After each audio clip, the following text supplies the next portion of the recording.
Welcome back to Project 613. Today we have one mitzvah, which is a negative prohibition of deviating from the exact order that the Torah gives us for how the various tithes should be given.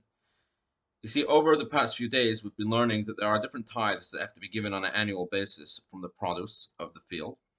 And we're going to learn more about that in the coming days as well. But today's mitzvah is that there is a specific order in how these tithes should be given, and it's forbidden to deviate, to change around the order. So the order is as follows. The first tithe that has to be given is the one we learned yesterday, called Teruma Gedola, which is the 2% approximately that's given to the Kohen. As we learned, the average person gives 2%, the more stingy gives 1 out of 60, and the more generous gives 1 out of 40. But that's Teruma Gedola. That's the first tithe that's given, and it's given to the Kohen. Following that, the farmer has to separate 10% of the remainder of his produce and give that to the Levi. This is called Meiser Rishon. Following that, the farmer has to separate from the remainder of what's left and give another 10%, which could be used by himself, but has to be taken to Jerusalem. And he can eat it there in Jerusalem.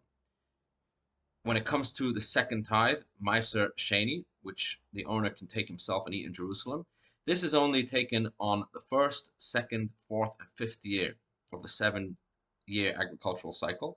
On the third and sixth year, this tithe is replaced by the tithe that's given to the poor. So this one alternates. The first, second, fourth, and fifth year, the owner keeps it for himself but has to take it to Jerusalem. The third and sixth year, the second tithe, the Meiser Sheni, is given to the poor. So this is the exact order. First Teruma to the Kohen, then Meiser Rishon, the first tenth to the Levi, then the Meiser Sheni, the second tenth, which either is kept by the owner but taken to Jerusalem to eat there, or on the third and sixth year given to the poor. If a person changes around this order, he is violating this prohibition. As the Torah says,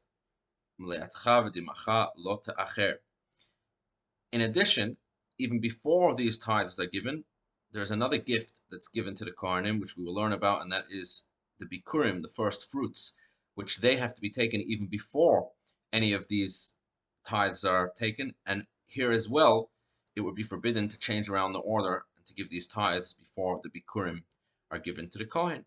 So that's today's mitzvah, and in the coming days, we will be learning more about the various tithes. Have a wonderful, wonderful day.